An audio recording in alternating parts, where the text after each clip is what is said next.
Página 10. La mentira del pueblo soberano en la democracia, por Emilio Gentile, 2018. Capítulo 1. Nosotros, los pueblos. Has dicho que hoy la democracia resulta triunfante en el mundo. Pero, al mismo tiempo, la democracia se ve afligida por una enfermedad, que podría llegar a ser incluso mortal. Me parece una buena, o mejor dicho una mala contradicción. La contradicción está en la realidad, no en mis palabras. Y volveremos a encontrar a menudo esta contradicción a lo largo de la conversación. Porque, en cierto sentido, es una contradicción congénita, más que contingente, en las democracias actuales. Para hacerla evidente, antes deberemos examinar si es verdad que la democracia parece triunfante. Hoy se habla mucho de crisis, de malestar, de enfermedad de la democracia.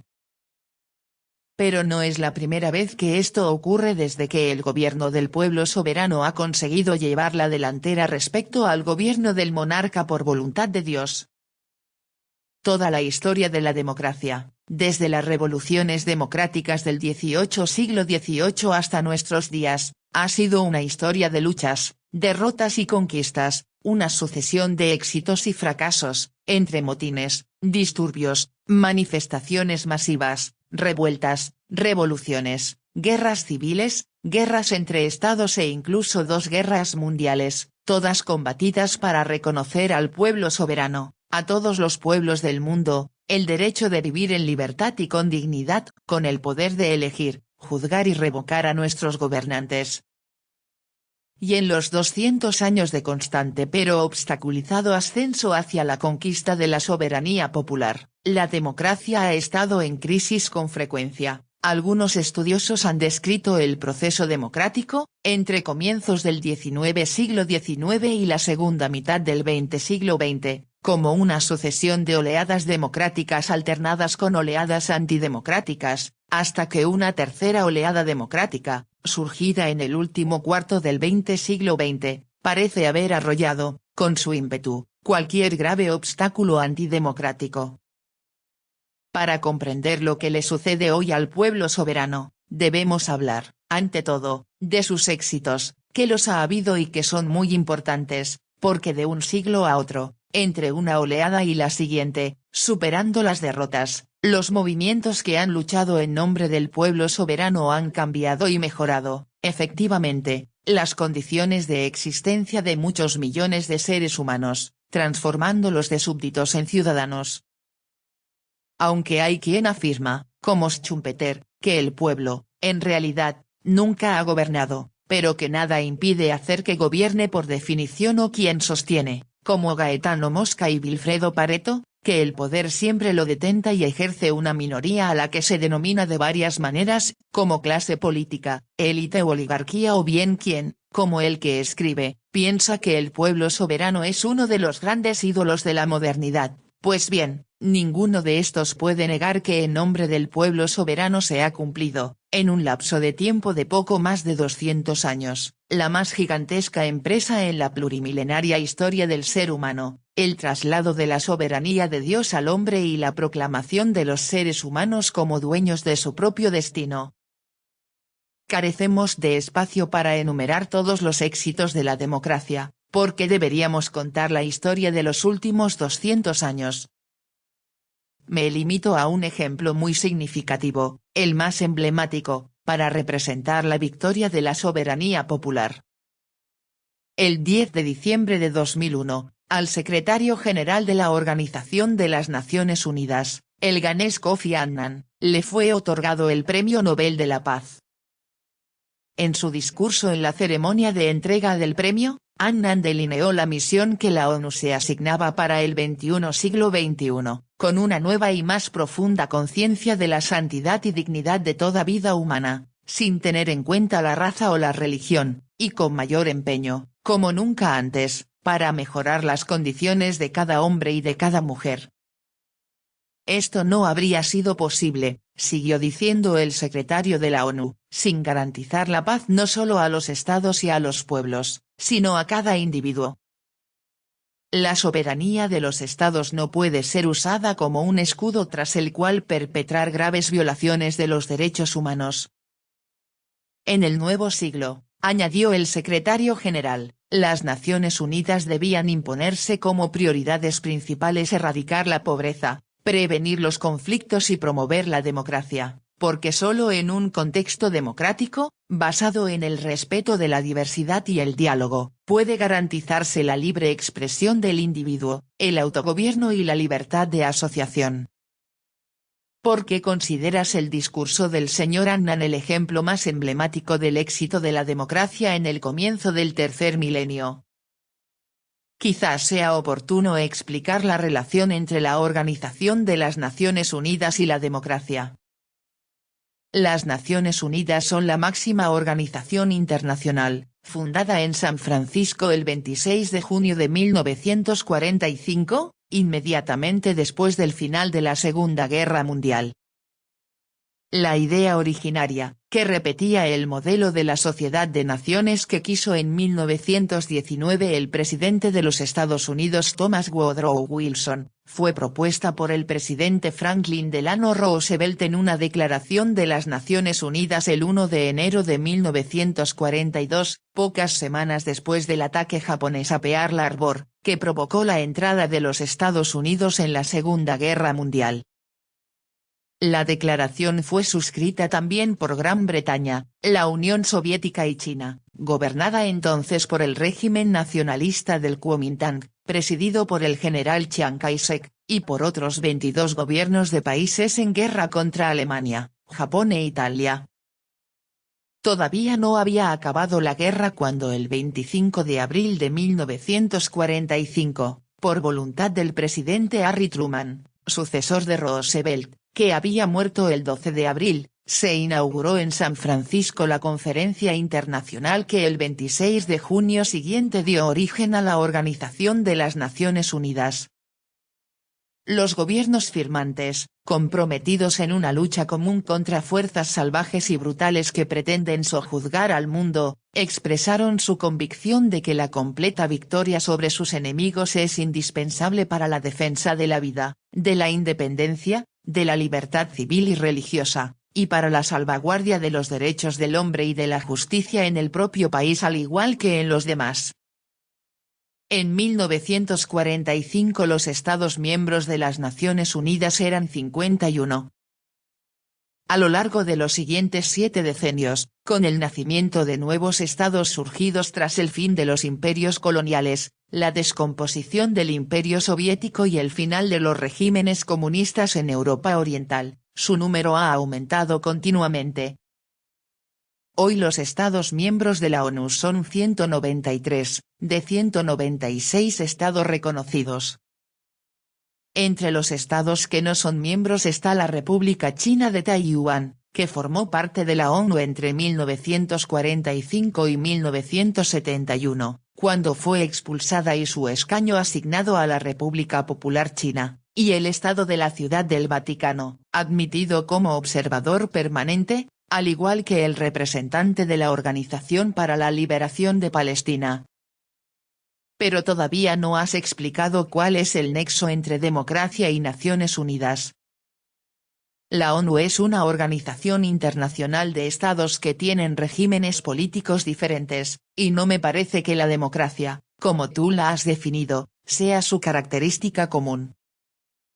¿Qué tienen en común Gran Bretaña y Arabia Saudí, los Estados Unidos y la República Popular China, la República Francesa y la Federación Rusa? ¿Cómo puedes citar a las Naciones Unidas como ejemplo de éxito democrático? Por lo pronto, podemos recordar que los Estados Unidos, Gran Bretaña, Francia y Arabia Saudí estaban entre los estados fundadores de las Naciones Unidas. Ser miembro de las Naciones Unidas significa aceptar y compartir los principios y las metas de la organización, tal como han sido definidos por la Carta o Estatuto de la ONU, aprobada en 1945 y aún vigente. La carta comienza con una solemne afirmación de la voluntad popular, que es conveniente citar en extenso para captar inmediatamente el nexo con la democracia. Nosotros, los pueblos de las Naciones Unidas, resueltos a preservar a las generaciones venideras del flagelo de la guerra, que 2 veces durante nuestra vida ha infligido a la humanidad sufrimientos indecibles, a reafirmar la fe en los derechos fundamentales del hombre, en la dignidad y el valor de la persona humana, en la igualdad de derechos de hombres y mujeres y de las naciones grandes y pequeñas, a crear condiciones bajo las cuales puedan mantenerse la justicia y el respeto a las obligaciones emanadas de los tratados y de otras fuentes del derecho internacional, a promover el progreso social y a elevar el nivel de vida dentro de un concepto más amplio de la libertad, y con tales finalidades a practicar la tolerancia y a convivir en paz como buenos vecinos, a unir nuestras fuerzas para el mantenimiento de la paz y la seguridad internacionales. A asegurar, mediante la aceptación de principios y la adopción de métodos, que no se usará la fuerza armada sino en servicio del interés común, y a emplear un mecanismo internacional para promover el progreso económico y social de todos los pueblos, hemos decidido aunar nuestros esfuerzos para realizar estos designios. La Carta indica que pueden ser miembros de las Naciones Unidas todos los estados amantes de la paz que acepten las obligaciones consignadas en esta Carta, y que, a juicio de la organización, estén capacitados para cumplir dichas obligaciones y se hallen dispuestos a hacerlo. Pero en el texto que has citado no se mencionan nunca la democracia ni la soberanía del pueblo. Es verdad, no se habla explícitamente de democracia, pero me parece que la idea del pueblo soberano está explícita en las palabras del exordio, nosotros, los pueblos de las Naciones Unidas. Y quiero que tengas presente que tales palabras están en el exordio de la Constitución de los Estados Unidos de América, aprobada en 1787, nosotros, pueblo de los Estados Unidos, es decir, la primera constitución escrita, en la historia del género humano, en la que se proclama la soberanía del pueblo como fundamento del Estado. Francamente, no pienso que la analogía entre el exordio de la Carta de las Naciones Unidas y el de la Constitución de los Estados Unidos sea una prueba de un reconocimiento común de la democracia. Ten un poco de paciencia, y escucha lo que quiero añadir. En efecto, ni siquiera la Constitución de los Estados Unidos menciona la democracia. Los padres fundadores preferían definir su Estado como una república en vez de como una democracia, porque, lo veremos más adelante, desconfiaban mucho de la democracia como gobierno de la mayoría del pueblo. Pero en la Declaración de Independencia de 1776 ya habían anunciado, de manera clara, los principios y los fines de un gobierno basado en la voluntad del pueblo. Nosotros consideramos evidentes estas verdades, que todos los hombres han sido creados iguales y dotados por el Creador de ciertos derechos inalienables, entre los cuales está la vida, la libertad, la obtención de la felicidad, que para garantizar estos derechos se establecen entre los hombres gobiernos, los cuales adoptan sus justos poderes del consenso de los gobernados, que cada vez que una forma de gobierno cualquiera tiende a negar estos fines, el pueblo tiene derecho a cambiarla o a abolirla y a instituir un nuevo gobierno basado en tales principios y a organizar los poderes en la forma que le parezca al pueblo más apta para garantizar su seguridad y su felicidad. Al oír tales afirmaciones, podría decirse que los fundadores de los Estados Unidos de América propugnasen una revolución permanente, o, por lo menos, periódica, por parte del pueblo contra todo gobierno que no se comprometiese a alcanzar los fines definidos como verdades evidentes por sí mismas. En cierto sentido, es así. De hecho, uno de los padres fundadores, Thomas Jefferson, elegido presidente de los Estados Unidos durante 2 mandatos entre 1801 y 1809, sostenía que una revolución cada 20 años habría beneficiado la salud de la República, manteniendo vivo y vigoroso en el pueblo el espíritu de libertad, porque la apatía del pueblo habría representado la muerte de la República. Una pequeña revuelta de vez en cuando es una buena cosa, tan necesaria en el mundo político como los temporales en el de la naturaleza. De todos modos, al escribir el texto de la Declaración de Independencia, Jefferson aconsejó cautela al pueblo. Ciertamente, la prudencia querrá que los gobiernos de fecha antigua no se cambien por razones fútiles y peregrinas y, por consiguiente, la experiencia de siempre ha demostrado que los hombres están dispuestos a soportar los efectos de un mal gobierno, mientras estos sean soportables, en vez de hacer justicia aboliendo las formas a las que están acostumbrados. Pero cuando una larga serie de abusos y malversaciones, cuya finalidad es alcanzar ese mismo objetivo, revela el designio de reducir a los hombres al absolutismo, entonces están en su derecho, es su deber derribar un gobierno así y proveer nuevas garantías para su seguridad para el futuro. Realmente, es curioso este padre fundador de los Estados Unidos. Aconseja prudencia a los pueblos antes de rebelarse contra el gobierno que los oprime, y luego prever revueltas periódicas para sacudir al pueblo por su apatía, que podría acabar con la república.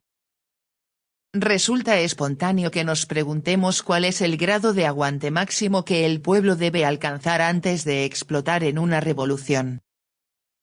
Pero en tus citas de los documentos fundacionales de los Estados Unidos sigo sin ver su conexión con las Naciones Unidas. Además, los documentos americanos se remontan a más de 150 años antes. Y algo habrá cambiado en todos estos años entre las condiciones del mundo en tiempos del nacimiento de los Estados Unidos y las condiciones del mundo en tiempos del nacimiento de las Naciones Unidas.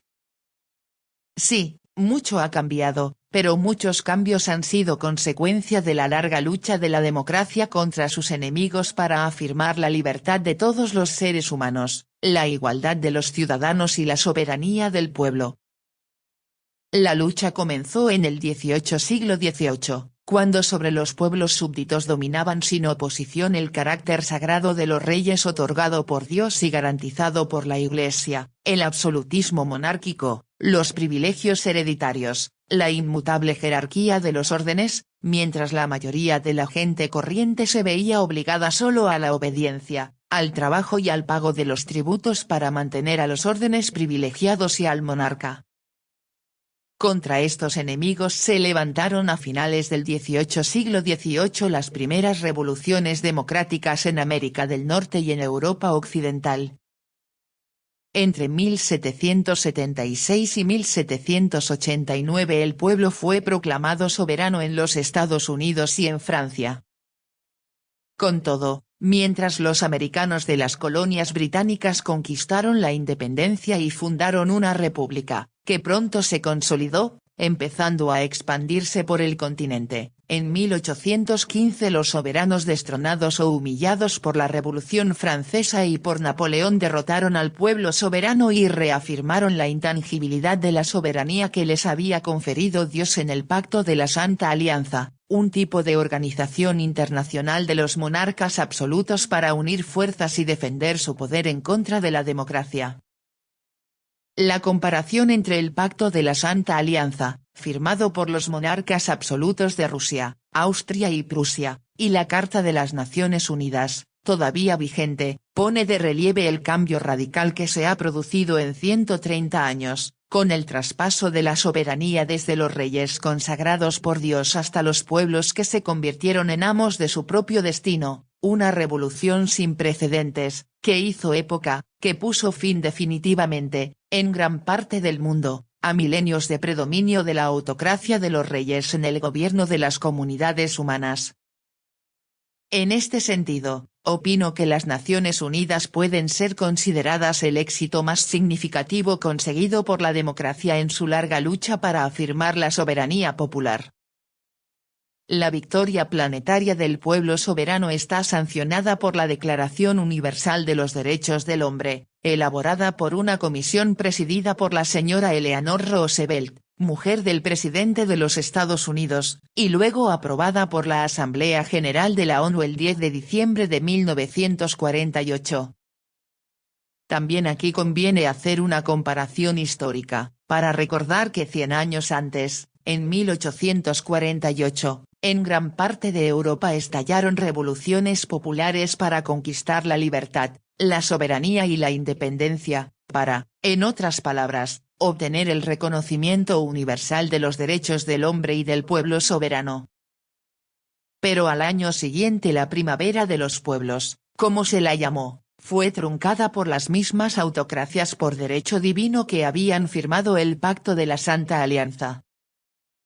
En 1948, de los 58 estados que entonces formaban parte de las Naciones Unidas, 48 votaron a favor de la declaración, 8 se abstuvieron: Unión Soviética, Polonia, Checoslovaquia, Yugoslavia, Ucrania, Bielorrusia, Sudáfrica y Arabia Saudí, y no participaron en la votación Yemen y Honduras.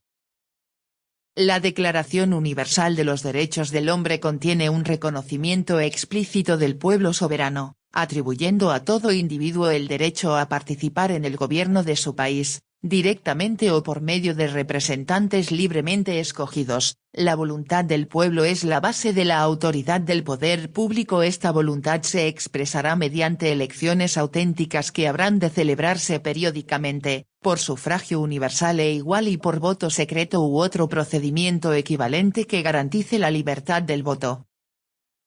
Medio siglo después, al comenzar el tercer milenio, las Naciones Unidas han renovado su compromiso de llevar a cabo los fines enunciados en la Carta y en la Declaración Universal. Querría hacer algunas observaciones sobre las Naciones Unidas. Sin duda, la Declaración Universal de los Derechos del Hombre está llena de buenas intenciones y de bellas palabras, pero se escribieron en 1948. Cuando el mundo apenas había salido de la carnicería de la Segunda Guerra Mundial y los gobernantes, al igual que los pueblos, querían, sin duda, evitar el riesgo de otro gran conflicto. Desde entonces, con todo, han sucedido muchas cosas, se han producido acontecimientos tumultuosos que han cambiado mucho el mundo. Y ni siquiera se han evitado las guerras. ¿De qué manera, entonces, la ONU ha sido capaz de prevenir las guerras y realizar la democracia en los estados que forman parte de las Naciones Unidas? Verdaderamente, los éxitos de la ONU en cuanto a la paz y la democracia no han sido numerosos.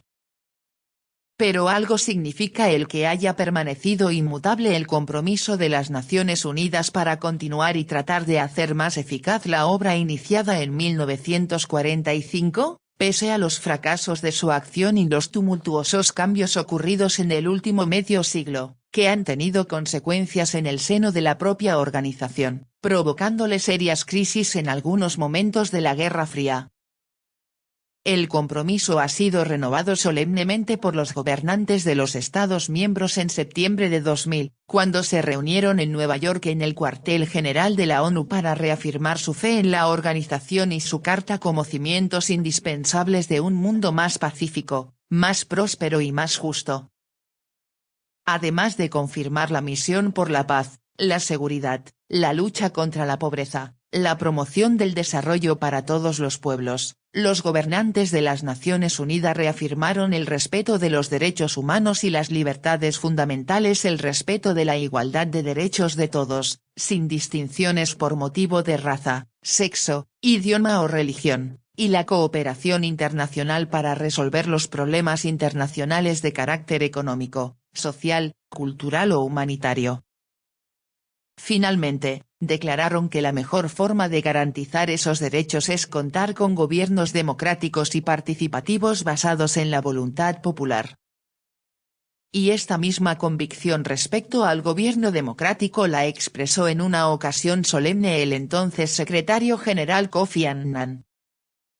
Me parece que esto es suficiente para justificar la elección de las Naciones Unidas como ejemplo emblemático del éxito de la democracia a finales del segundo milenio. Página 18.